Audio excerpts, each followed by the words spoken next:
on Monday night, the Patriots and the New York Jets faced off. And as we know, the Patriots completely dominated the New York Jets. The final score was 33-0. The main talk was of Sam Darnold, who had as bad a game as humanly possible, really. He had his QBR at the end of the game was 0.7. Literally, I could be out there, spike the ball into the ground 100 times, and I would have a better QBR. Yeah, it was not pretty. He had 86 yards on 34% passing. I believe he was 11 of 32. I got my numbers mixed up. 11 of 32. And then he had four interceptions. The only positive takeaway from his whole stat line was that he was only sacked once. But even then, he fumbled and not sacked. But I'm not here to completely rip into Sam Darnold. I'm here to talk about the Jets and what I took from that game. Yes, they got beat bad, but it's how they got beat. And what I took from that game regarding Sam Darnold. So I'm going to cover 3 points. The offensive line for the Jets, Sam Darnold himself, and then the coaching of the New York Jets. So let's talk about the offensive line. It's pretty plain and simple. They couldn't guard anything. They really couldn't. If I gave them some keys and told them, hey, don't let anyone touch these keys, those keys would be gone within 2 minutes. I was watching the game last night with a friend, and we both pointed out that there is a complete lack of communication among that whole offensive line whenever the Patriots would blitz, and they would blitz with man-to-man, so it was a zero blitz. So you need communication because there's going to be one extra guy coming at you, coming at the quarterback. So the offensive line didn't communicate at all, leading to Sam Darnold getting rushed a lot, getting hit a lot, and they just plainly got to do better. They got to take the initiative to say, hey, I got this. You take care of those two guys. I'll take care of this gap. You take care of that gap, and then you come over here. Stuff like that. In the end, you need to protect your quarterback, Sam Darnold. And for Sam Darnold, yes, there was constant pressure, and I understand that. You had to rush your throws. You had to go through your reads extra fast. Coaching was a problem, and we'll get to that later. But you can't throw those 4 picks. All of those picks were just bad. I can understand if they were other ones like he got hit as he threw the ball. Then I can say, oh, the offensive line didn't protect him or give him enough time. Or I could say, or if it was one where he threw it right at the wide receiver, and the wide receiver just dropped. It went through his hands into the arms of a defender. Then I could defend what Sam Darnold did. But I can't, because that was not the case. His picks were both bad mechanics and bad ideas. The first pick, he threw off his back foot. First drive of the game. First drive. He overthrew it. Bad pass, bad accuracy. He was pressured. It was just bad.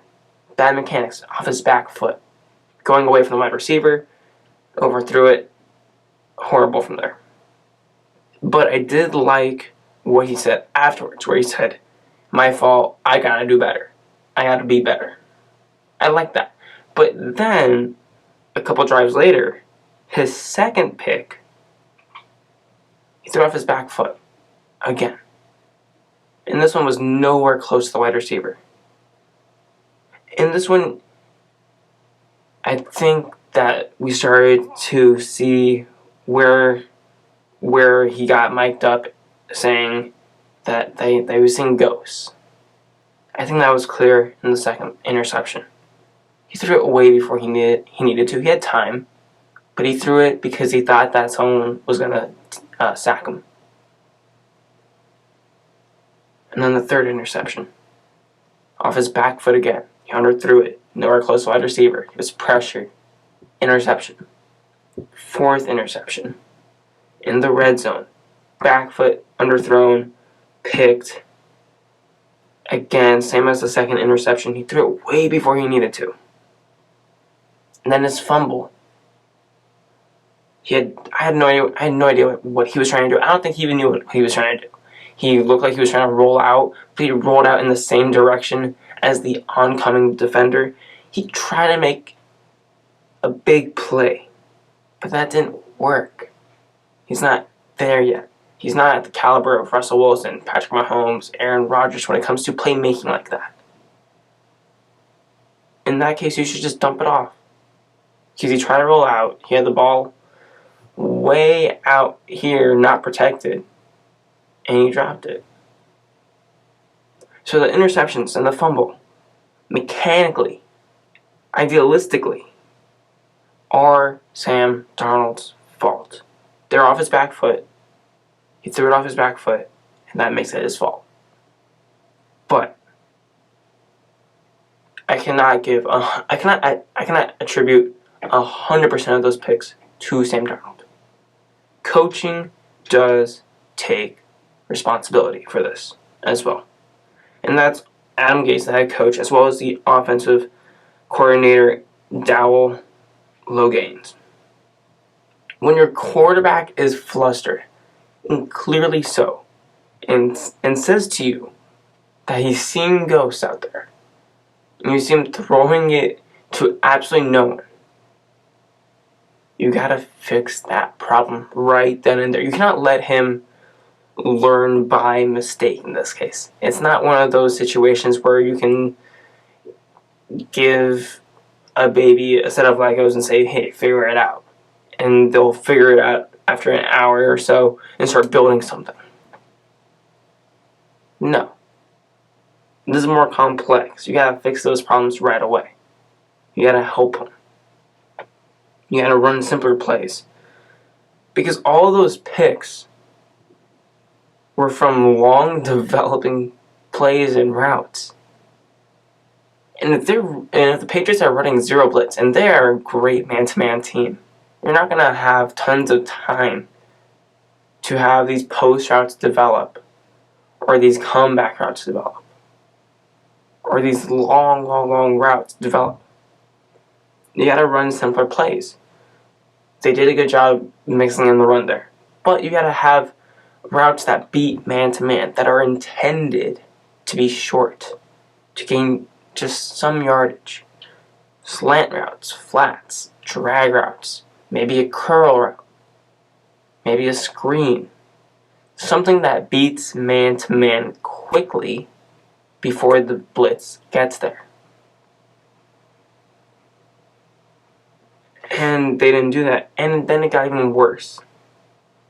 You could see that Sam Darnold clearly was just getting worse and worse as the night progressed.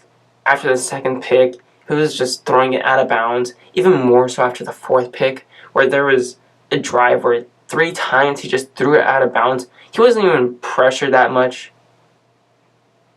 And he just threw it way out of bounds. Nowhere close to wide receiver.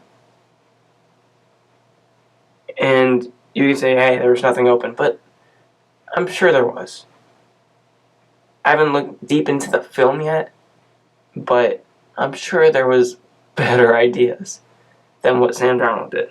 And when your quarterback is doing that, just throwing it out of bounds, not looking at wide receivers, not scanning the field fully, because he's afraid of a blitz, of getting sacked, of people coming to him.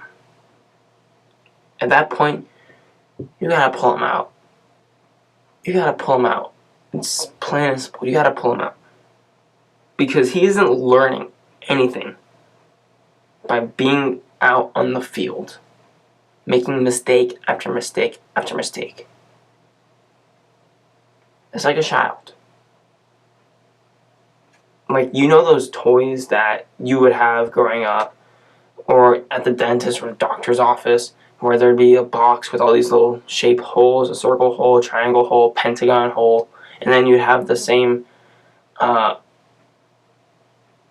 like a cylinder or a like triangular prism or something to fit in those holes. It's like if you had that, but you just had a triangle hole and you try to fit a pentagon prism into it, and those were the only two things that you had.